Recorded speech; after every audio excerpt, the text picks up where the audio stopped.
Praise the lord. Hallelujah. September నెల 21వ తారీఖు 2025 ఆదివారము, అమావాస్య. రాత్రి 10 గంటల నుండి ఉదయము 1 గంట వరకు ప్రార్థనలు, ఆరాధనలు కళ్యాణదుర్గం మేరీమాత ఆశ్రమంలో ఉంటుంది.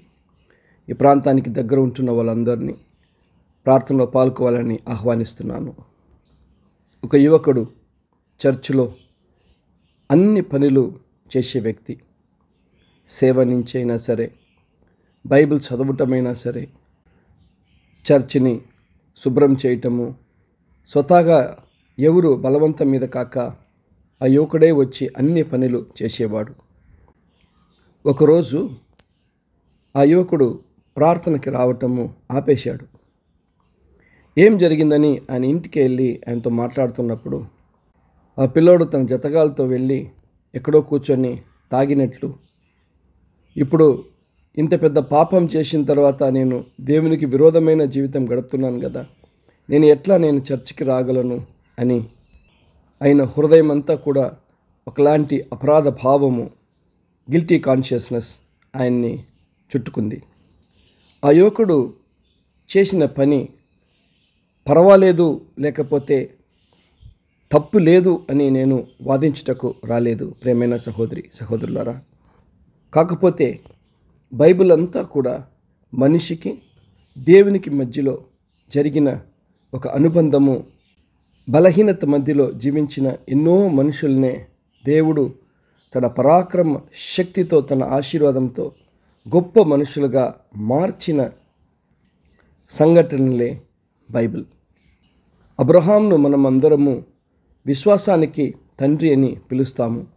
అటువంటి గొప్ప విశ్వాసము వేరే ఏ మనిషి కూడా చూపించలేదు, ప్రకటించలేదు. కానీ అబ్రహాం ఒక పిరికివాడు మాదిరిగా తన సొంత భార్యని కూడా చెల్లెలు అని చెప్పే పరిస్థితి ఏర్పడింది. ఒకప్పుడు ధైర్యము లేని పిరికివాడే అబ్రహాం.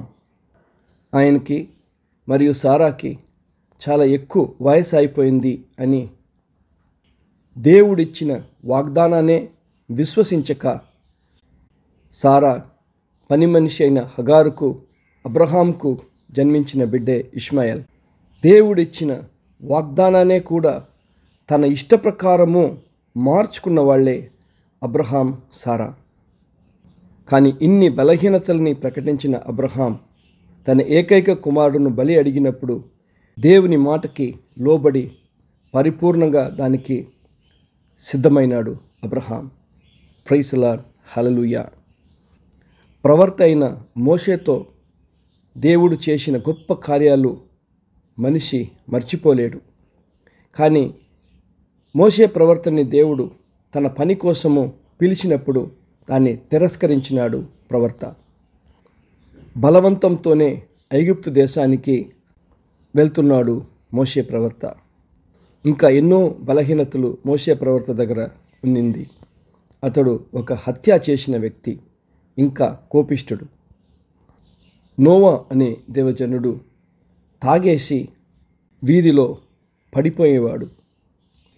దావీదు మహారాజు తనకు నిజమైన మరియు మంచి సేవకుడైన ఉరియా భార్యతోనే వ్యభిచారం చేశాడు. భయస్థుడైన పేతురు తనకు యేసయ్య ఎవరు అనే తెలియదని అబద్ధం చెప్పాడు. తోమా అయితే నేను యేసయ్యని చూస్తే తప్ప నమ్మను అన్నాడు. మత్తయి సువార్త 28వ అధ్యాయము 16 మరియు 17 వచనాలు. ప్రభువైన యేసుక్రీస్తు పునరుత్థానం అయిన తర్వాత తన శిష్యులు 11 మందిని కూడా పిలుస్తాడు. 17వ వచనం సెలవిస్తుంది, అప్పుడు కూడా ప్రభువైన యేసుక్రీస్తు వారు శిష్యులలో కొంతమంది ఆయన్ని నమ్మలేదు. ఇటువంటి బలహీనంతోనే నిండి ఉన్న శిష్యులతోనే ఈ లోకమంతా కూడా యేసయ్య తన ప్రేమని పంచుకున్నాడు. పేతురు, యూదాసు చేసిన పాపము ఒకటే. పేతురు మారు మనస్సు పొందాడు, యూదా మారలేదు. తన చేసిన నేరాన్ని, పాపాన్ని ఒప్పుకోలేదు.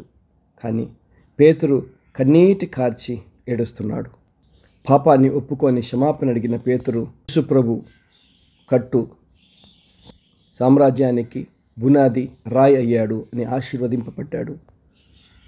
యూదా ఇస్కారియోతుతో ఆత్మహత్య చేసుకొని చనిపోయినాడు. బలహీనతల ద్వారా నీ హృదయము దేవునికి దూరంగా ఉందా? ఈరోజు రాత్రి నిజమైన పశ్చాత్తాపముతో బలహీనతలన్నీ ఒప్పుకొని యేసయ్య దగ్గరికి పరిగెత్తుకొని వస్తాము. ఆయన మనల్ని గొప్ప కార్యం చేయు పునీతులుగాను గొప్ప మనుషులుగాను మారుస్తారు. ఆమేన్.